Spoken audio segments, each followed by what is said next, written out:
इब्तदा है रब्बे जलील के बाबरकत नाम से जो दिलों के भेद खूब जानता है। देखती आँखों सुनते कानों एहसास करने वाले दिलों और गौर व फिक्र करने वाले दिमागों को अस्सलामु अलैकुम। बेहिस दिलों को और सोच से लाचार और आरी दिमागों के लिए बस हम इतना ही कह सकते हैं, या रब दिल मुस्लिम को वो ज़िंदा तमन्ना दे जो क़ल्ब को गरमा दे, जो रूह को तड़पा दे। आपको एक मरतबा फिर बायोकेमिस्ट्री के लेक्चर में खुश आमदीद। आपको याद होगा कि हम कार्बोहाइड्रेट्स को बायोकेमिस्ट्री के अंदर डिस्कस कर रहे थे। हमने 4 लेक्चर्स में कार्बोहाइड्रेट को कवर किया।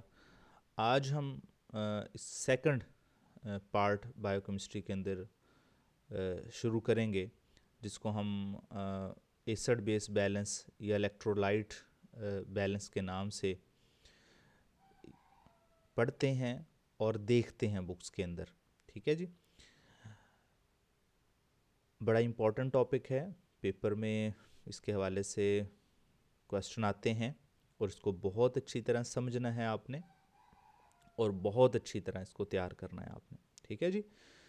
मुश्किल भी नहीं है, आसान चैप्टर है, इंशाल्लाह उम्मीद है आपको कवर हो जाएगा। अच्छा जी, नेक्स्ट अब हम शुरू करते हैं अपना चैप्टर।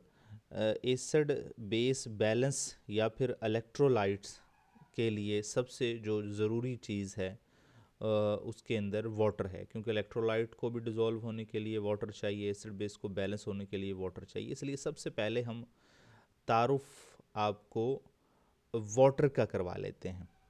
ठीक है जी। वाटर क्या होता है और ये क्यों ज़रूरी होता है, एसिड बेस हमारे अंदर किस तरह बैलेंस रहता है, इलेक्ट्रोलाइट हमारे अंदर किस तरह बैलेंस रहते हैं, और कौन कौन से पार्ट्स हैं और कौन कौन से सॉल्यूशन हैं नेचुरली तौर पे हमारी बॉडी के अंदर जो इस बैलेंस को बरकरार रख रहे होते हैं, रेगुलेट कर रहे होते हैं। चलें जी, हम सबसे पहले वाटर के बारे में डिस्कस करते हैं। पानी पानी कर गई मुझको कलंदर की ये बात, तू झुका जब गैर के आगे, ना मन तेरा न तन। ठीक है जी। कुछ पानी शर्म से पानी पानी हो जाते हैं, कुछ अफसोस के साथ पानी पानी हो जाते हैं। पानी पानी रहता हूँ बस यूं ही मैं बहता हूँ। जी, वाटर सॉल्वेंट है लाइफ के लिए। हर किसी के लिए मीडिया की ज़रूरत होती है। हमारी ज़िंदगी के लिए, हमारी बॉडी के लिए जो मीडिया का काम करता है, जो सॉल्वेंट का काम करता है, वो वाटर है। ठीक है जी। ये हम तुमको तमाम को ही पता है। बायो पढ़ने वाले स्टूडेंट्स, ऑर्गेनिक केमिस्ट्री पढ़ने वाले स्टूडेंट्स इससे बाखूबी आगाह हैं। बायो वालों को ये भी पता है, बायो पढ़ने वालों को, कि लिविंग सेल्स के अंदर कई बायोकेमिकल रिएक्शंस या प्रोसेस हैं जिनको रेगुलेट होने के लिए, जिनको चलने के लिए, जिनको कैरी आउट होने के लिए एक्वस मीडिया की ज़रूरत होती है। Water directly participate as a reactant in several metabolic reactions, यानी कि वाटर ना सिर्फ मीडिया का काम कर रहा होता है एज ए सॉल्वेंट का, बल्कि कई रिएक्शन में ख़ुद भी हिस्सा ले रहा होता है। ठीक है जी। मेटाबॉलिक रिएक्शंस के हवाले से। और इसके अलावा और क्या काम कर सकता है वाटर हमारी बॉडी में? सल्यूट की ट्रांसपोर्टेशन का काम भी तो कर रहा होता है। हमारे बॉडी के अंदर प्लाज्मा से सल्यूट को सेल के अंदर लेकर जाना, सेल के अंदर से सल्यूट को प्लाज्मा में लेकर जाना, एक जगह से दूसरी जगह, एक पार्ट से दूसरे पार्ट लिविंग सिस्टम के अंदर ट्रांसपोर्ट करना, और बॉडी टेम्परेचर को भी रेगुलेट करवा रहा होता है वाटर। और इलेक्ट्रोलाइट्स को आयोनाइज भी करवा रहा होता है। जितने हम मिनरल्स की सूरत में चीज़ें ले रहे होते हैं, उनको आयोनाइज भी तो करवा रहा होता है। अगर मिनरल की सूरत में ना भी हों, ऑर्गेनिक चीज़ें भी हों, तो उनको सालुबल भी तो करवा रहा होता है।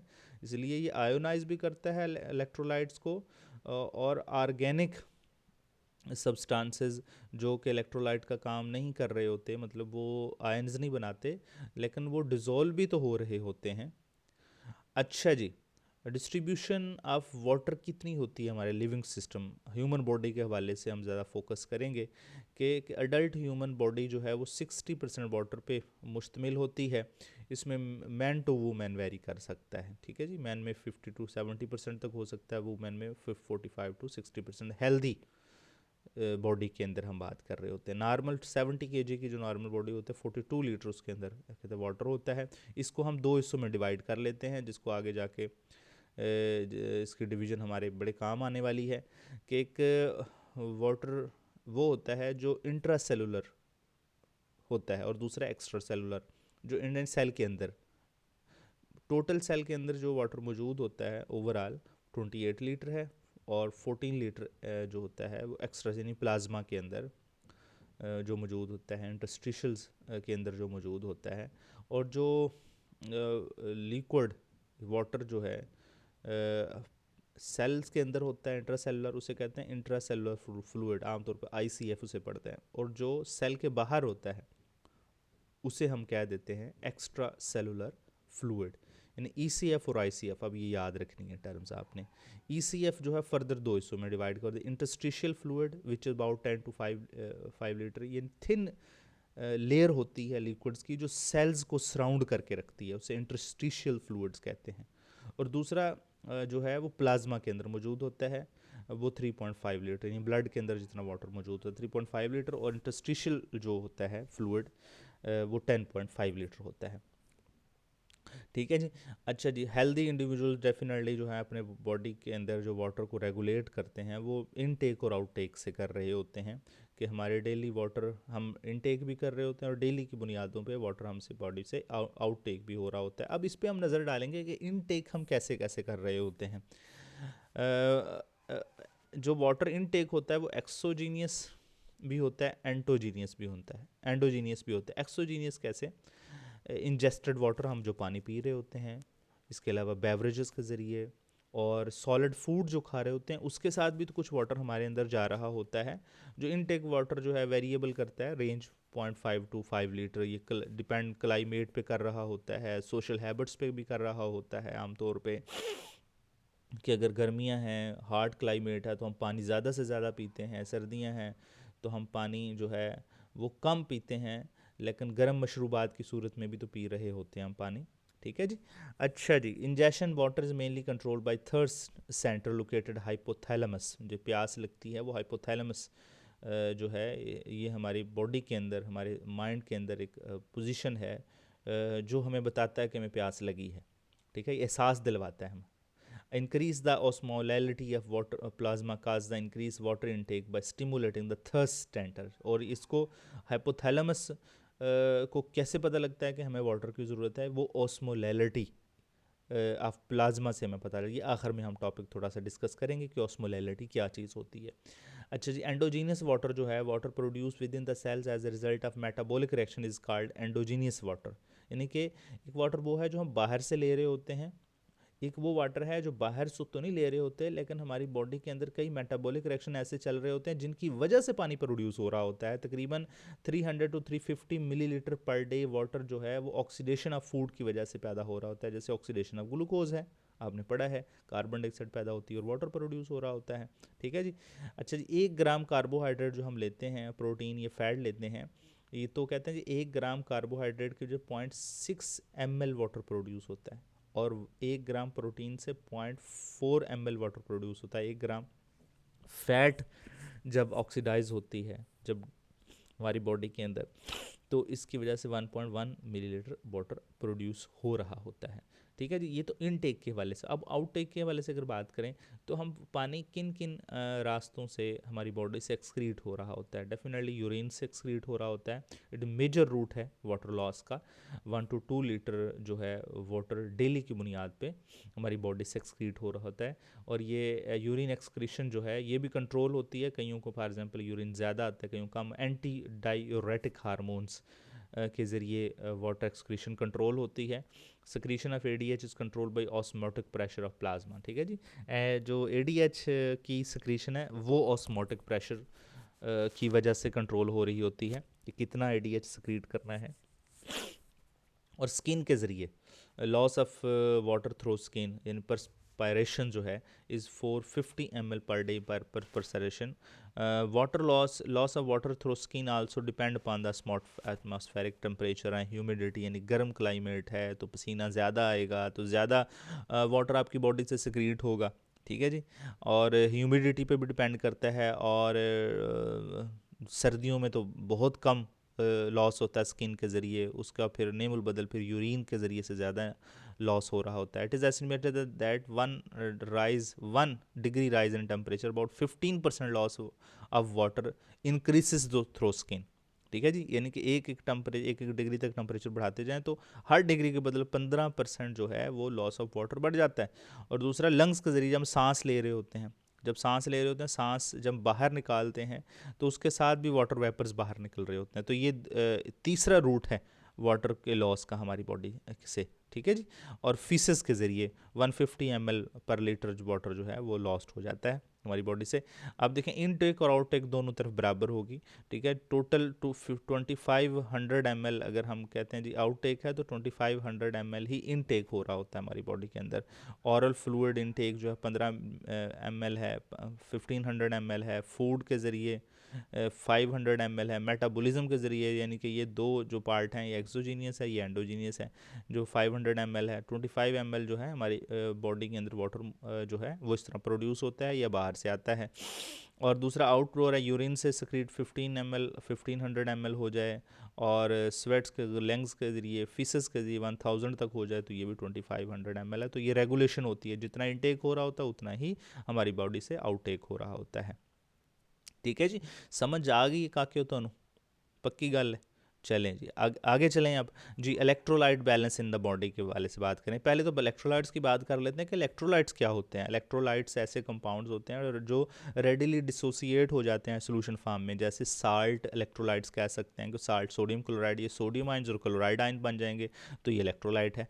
एसिड इलेक्ट्रोलाइट्स हो सकते हैं, HCl हैं, जो हाइड्रोजन आयंस और क्लोराइड आयन बन जाते हैं। बेसिस भी इलेक्ट्रोलाइट्स होते हैं, क्योंकि इसमें जो सोडियम आयंस और हाइड्रोक्साइड आयंस, जैसे NaOH को अगर हम वाटर के अंदर डालें, तो यानी कि साल्ट, एसिड, बेस, ये सारे इलेक्ट्रोलाइट्स का काम करते हैं।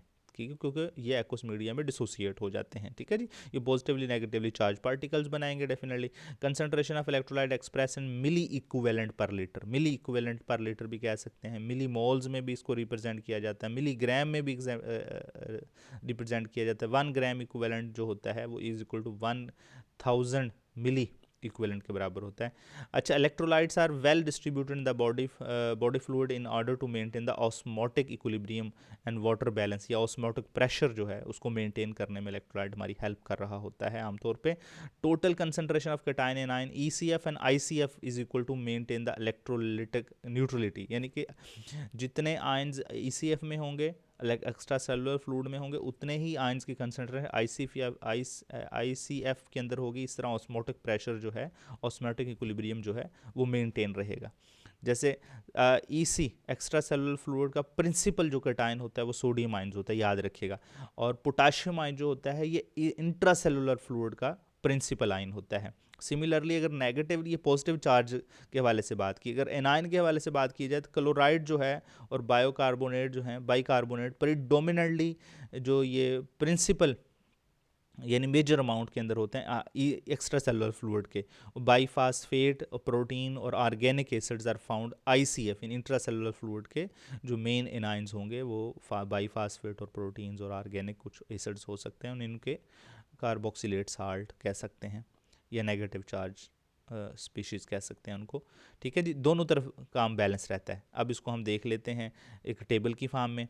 जैसे ICF के अंदर इंट्रा सेलुलर फ्लूइड में 10 मिलीमोल्स पर लीटर सोडियम होता है, और एक्स्ट्रा सेलुलर फ्लूइड में प्लाज्मा में 140 और इंटरस्टिशियल में 145 होता है।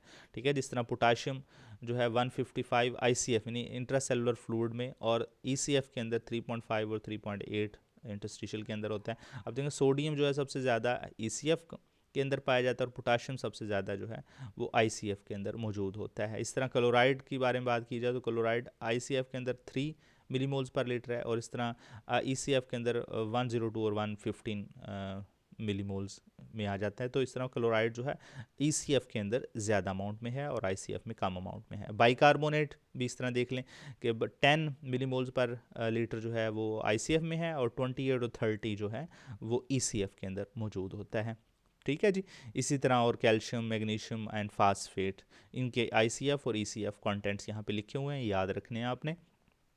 और याद करने भी अच्छी तरह से। अच्छा, इसको एक और अंदाज से भी देख लेते हैं, एक बॉडी फ्लूइड कंपार्टमेंट्स में, या आपने थोड़ा सा वैल्यूज़ वेरी कर सकती हैं, याद रखिएगा वैल्यूज़ यहाँ पे थोड़ी सी वैल्यू और हो सकती हैं। यहाँ पे इस टेबल में 2 टेबल इसलिए दे दिए कि आप एक एवरेज वैल्यू याद कर लें। सोडियम प्लाज्मा के अंदर 153 और 145, वहाँ पे थोड़ा 153 के 140 लिखा होता है, तो इसलिए ये वेरिएशन हो सकती है। तो इस तरह से ये ज़रा कंप्रीहेंसिव टेबल है।